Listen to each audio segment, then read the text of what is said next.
In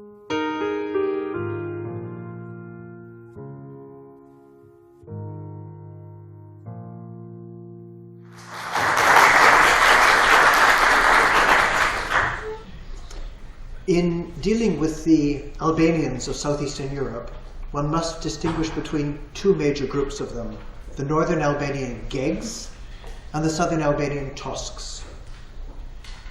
The differences between the two halves of the Albanian nation express themselves not only in the dialects spoken, but also in traditions and social structures.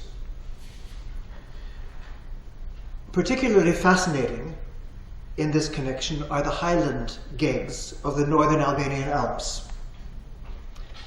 Here, in their isolated mountain valleys, the highland tribes had little contact with the rest of the country and developed a culture of their own. What the first foreign travelers and explorers in the 19th and early 20th centuries encountered was a seemingly lawless tribal culture, and they were fascinated by it. Above all, they noticed that the highland tribes were armed to the teeth and made profuse use of their weapons. It was thus a potentially dangerous, exciting, and exotic place. But lawless, these tribes were not. Their lives, from cradle to grave, were governed by the provisions of a code of customary law that they had developed in the mountains over the centuries. The tribes thus had their own way of doing things and rejected any influence from outside, be it from distant Constantinople during the Ottoman Empire, or later from the government in Tirana. The customary law of the northern Albanian mountains was codified in a statute that is traditionally known as the Kanun. The word Kanun, taken from Turkish and originally derived from Greek, simply means statute or code of law, and is related to the English word canon. That is to say, rules and decrees of ecclesiastical law in English, not the canon you fire. Several codes of customary law existed in Albania. The best known of them was the Kanun of Lekë Dukagjini. Lekë Dukagjini was a historical figure of the 15th century, a medieval ruler in the age of his one-time comrade in arms and rival, Skanderbeg. It is very doubtful that Lekë Dukagjini had any connection with the Kanun. It is much more likely that the original name for the code was simply the Kanun of Dukagjin, the name for the mountainous region east of Shkodra, and that the figure of Lekë Dukagjini somehow got mixed up in the name. The Kanun of Lekë Dukagjini was at any rate respected primarily in the said Dukagjin region, which equates broadly with the mountains of Shala, Shoshi, Nikai, and Merturi. It was also known in the highlands of Mirdita and among the Albanian tribes of western Kosovo. The Kanun was first put to writing by the Franciscan priest Stefan Djechovi, who stemmed from Janjeva, south of Pristina in Kosovo. After studies in Bosnia, Djechovi spent his most active years as a parish priest in the northern Albanian mountains. Here he gathered information on archaeology and folklore, and in particular on tribal law. The first parts of his compilation of the Kanun to appear in print were published in Brussels, in Fajk Bey Konitsa's noted periodical Albania from 1897 to 1899, and later in the Scuderin periodical Hyli Dritus, the Morning Star, from 1913 to 1924. A definitive edition of the Kanun was published in Shkodra in 1933, 4 years after Father Djechovi was murdered in Kosovo by Serbian paramilitaries. The Kanun of Lekë Dukagjini has since been translated into several languages. Translating it is, as you may imagine, quite a daunting task. The first translation was made into Italian by Father Paldodai and was published in Rome by Judge Fischta and Giuseppe Schiro in 1941. A German translation was also undertaken at the same time in the mid-1930s. It was the work of the Bavarian Baroness Marie Amalie von Godin, a Catholic writer and author of several novels and tales of adventure on Albanian themes. Of this undertaking, Baroness von Godin wrote, and I quote, "The Patres sent me the text and suggested that it be translated into German. I accepted immediately and traveled to Shkodra, where I spent several months working with the Patres on a daily basis. I also met Father Stefan. I was intent on ensuring that the Albanian text of the publication be translated properly, keeping all its earthly expressions, which was not an easy job. She worked closely with her Albanian friend Ekrem Bey Vlora on the translation that was based on an earlier Albanian version, not on the published version of the Kanun of 1933. Delayed by the Second World War, it was finally published in the Stuttgart periodical Zeitschrift für vergleichende Rechtswissenschaft between 1953 and 1956, the year of the Baroness's death.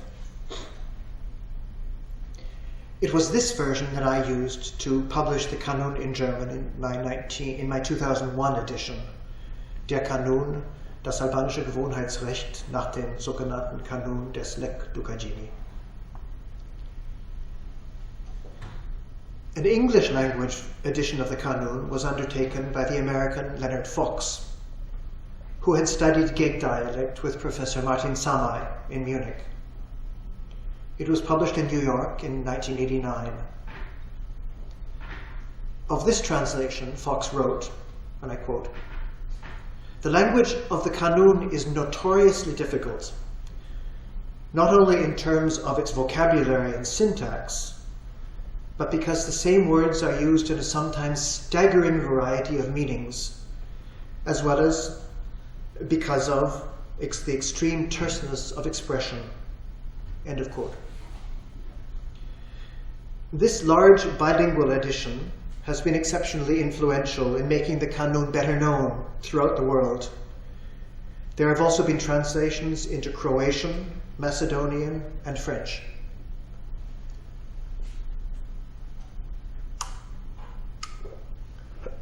The Kanun continues to fascinate the world, now perhaps more than ever. This is primarily due to its connection with Albanian jakmarja, blood feuding, or vendetta. Blood feuding is of course known in Sicily and Calabria, but it casts its shadow equally upon northern Albania. The Kanun did not invent blood feuding, but it sanctioned it, justified it, and perhaps perpetuated it. It has become an indelible feature in the lives of many of the northern Albanian tribes, particularly the Catholic ones, interestingly enough. Originally, when a murder took place, it became the duty of the male relatives of the deceased to take revenge by killing the murderer. There is nothing unusual about this, but with time, things got out of hand. The relatives of the deceased party now had the right to take revenge, that is, to kill any male relative of the murderer, even his children, his father, or his distant cousins. This led to a tit-for-tat of murders involving countless innocent people in vendettas that could go on for decades, even when the original cause of the feud had been forgotten. The Austro-Hungarian scholar Baron Franz Noccha who traveled extensively in the northern Albanian mountains in the early years of the 20th century, collected death statistics from Catholic parishes in the mountains and discovered that in some of the tribes, the male population had been quite decimated as a result of feuding. He added, I quote, "One explanation for the very high level of murders is that all the Albanians, who are very touchy and proud by nature, are armed." End of quote. The second reason is that blood revenge was obligatory under Northern Albanian customary law. The male relative of a murder victim had no choice but to kill the murderer. He would otherwise be shunned by his fellow tribesmen. Forms of social pressure exerted against an unwilling avenger included handing him his coffee under the knee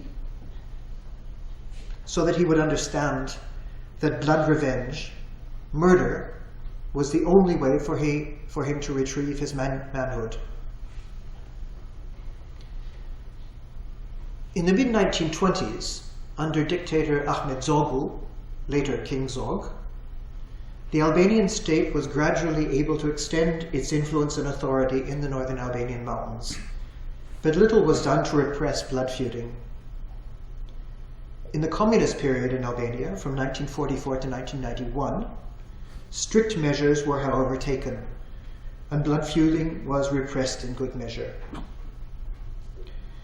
In western Kosovo, things were different, and the killing continued.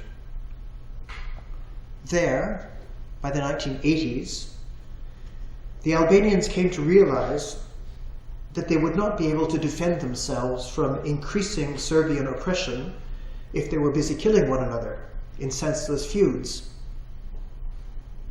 In 1990, a major anti-vendetta campaign was initiated under the aegis of the noted folklore expert, Professor Anton Cheta, and a committee of prominent Kosovo-Albanian intellectuals to solve and pacify the feuds, the many blood feuds that were ravaging Kosovo society.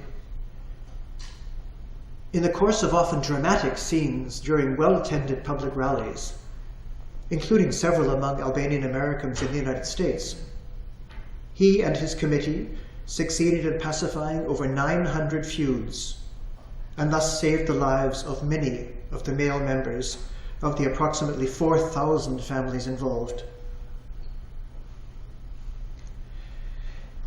Since the advent of democracy in Albania in the early 1990s, it must be noted that vendetta has come back with a vengeance, if you will pardon the pun.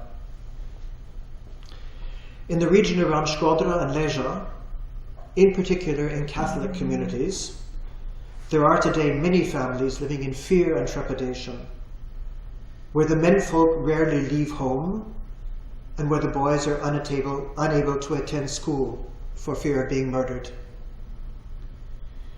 It is a major social problem in northern Albanian society and an acute embarrassment for the whole country. Nor does there seem to be any easy solution to the problem. But let us turn to the Kanun itself, as there is much more to it simply than blood feuding.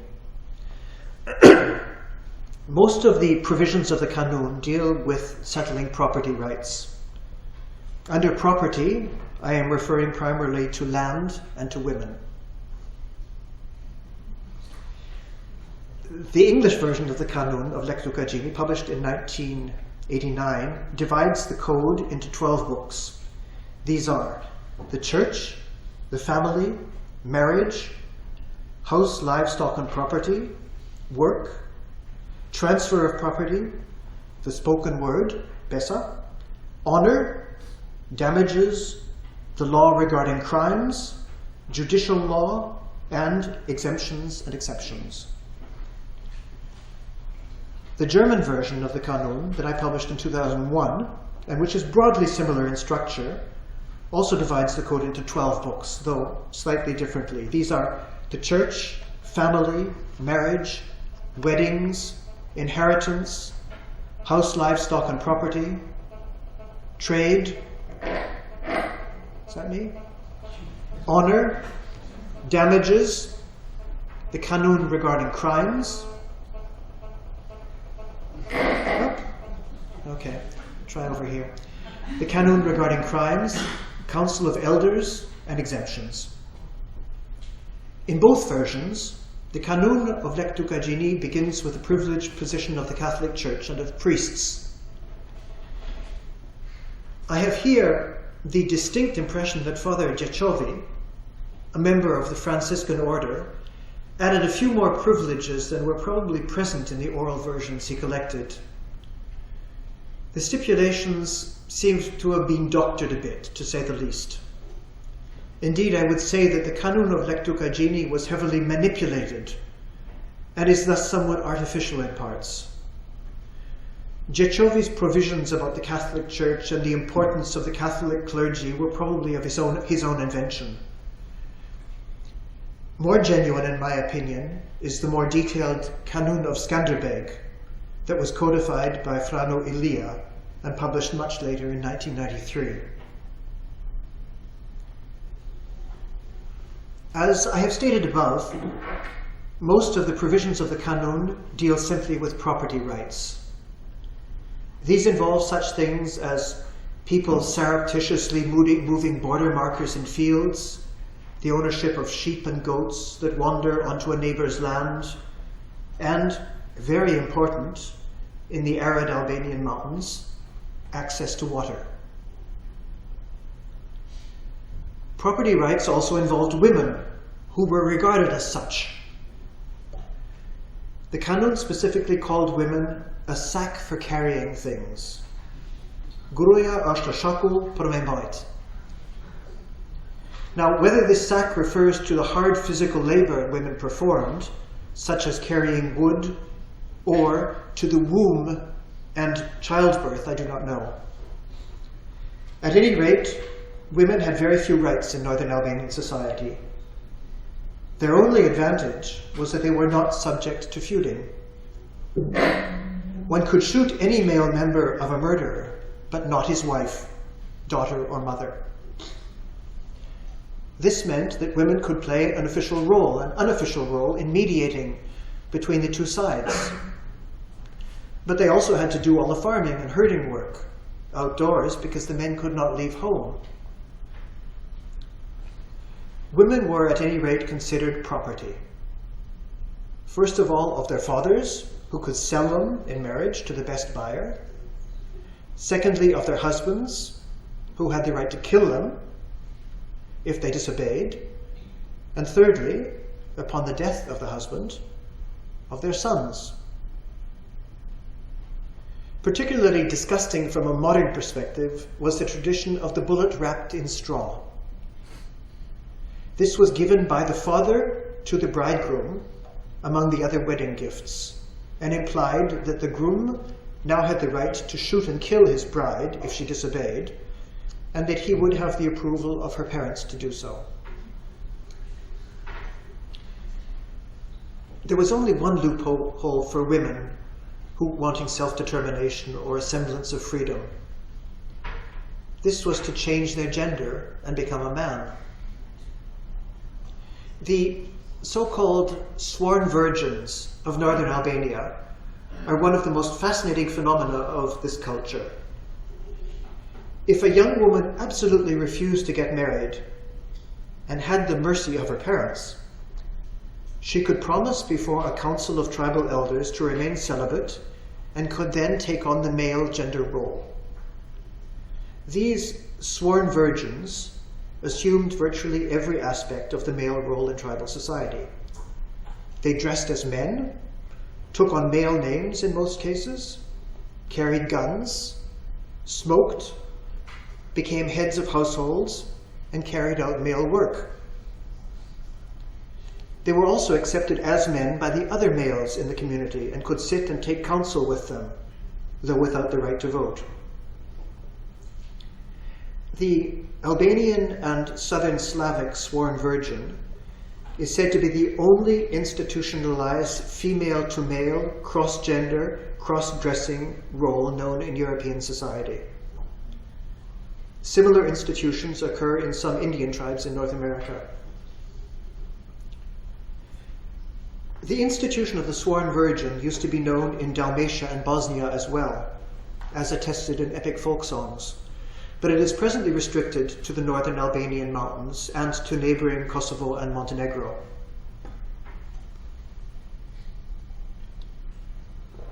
The phenomenon has a number of possible explanations. Firstly, the categorical refusal of a girl to enter into a pre-arranged marriage for which she had already been bought, in some cases as a child, would have besmirched the honor of the prospective bridegroom and thus led to a blood feud. By becoming a sworn virgin, the girl would no longer be abrogating her marriage contract and infringing upon the honor of the bridegroom's family. Secondly, upon the death of her husband, a woman with no sons immediately lost what little social status she had. If she did not remarry, she would be returned to her father, or forced to work as a servant for the family of her deceased husband, unless she could come up with a son. In other words, the system of patrilineal inheritance, that is to say that only men could inherit property, meant that a family with no male heir would need a surrogate son. Since the men in northern Albanian society were and are again deeply involved in blood feuding, there was a constant shortage of males. The sworn virgin solved this problem, though for inheritance purposes only for one generation. A girl whose father died could become a boy, and thus save the family property from confiscation by the male relatives of the deceased father. Dutch scholar René Grémeau, quoting Mirko Barjaktarovic, recorded one widowed mother as saying to her daughter, I quote, "Because if you get married, I'll be left alone. But if you stay with me, I'll have a son." On hearing these words, Georgia, the daughter, threw down her embroidery. End of quote. In some cases, other motives were also involved.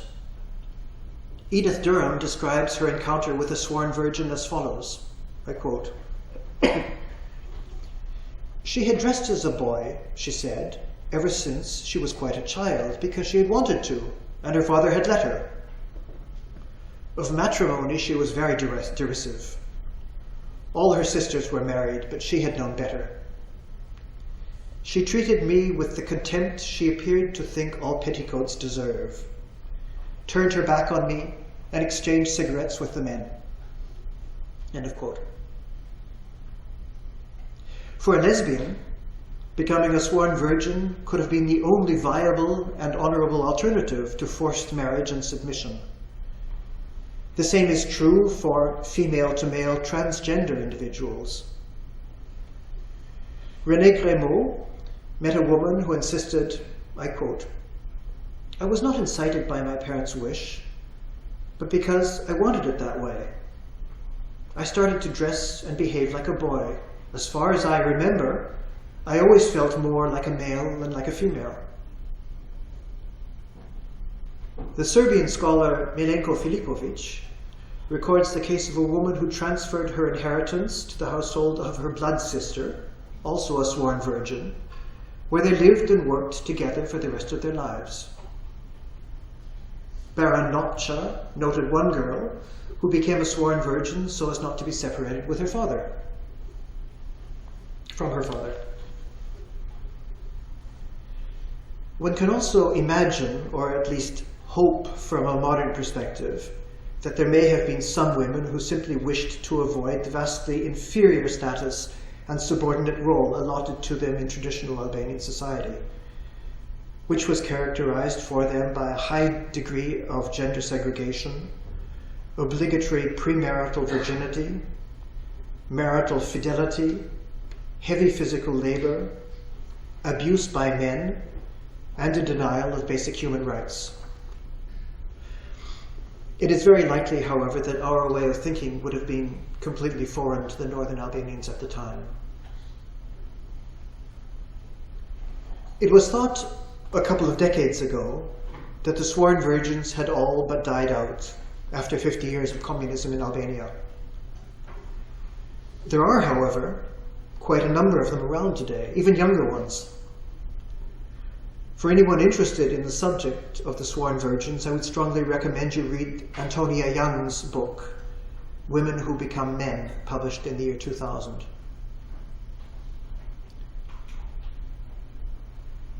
There is so much that can be said about the Kanun and the exotic past of northern Albanian society. But is the Kanun still respected today in the 21st century? To an extent, yes, it is. Despite the Albanian Penal Code, which is applicable throughout Albania, the population of the Northern Highlands is still acutely aware of many of the provisions of the Kanun and respects them. However, the Kanun is also widely misused. The perpetrators of many murders nowadays are simply plain murderers. And the murderers often defend themselves by claiming that the Kanun forced them to do it. On the other hand, murders that take place within the prerequisites of the Kanun often do not respect its provisions. Particularly shocking for Albanians is the murder of women, which a century ago was unthinkable under the provisions of the Kanun. I would like to conclude this talk by stressing that I've only presented a very few aspects of the Kanun and Northern Albanian culture. Much more could be said on both, but I do hope that I have awakened some interest in this fascinating book and in the still somewhat exotic culture that produced it. Thank you very much.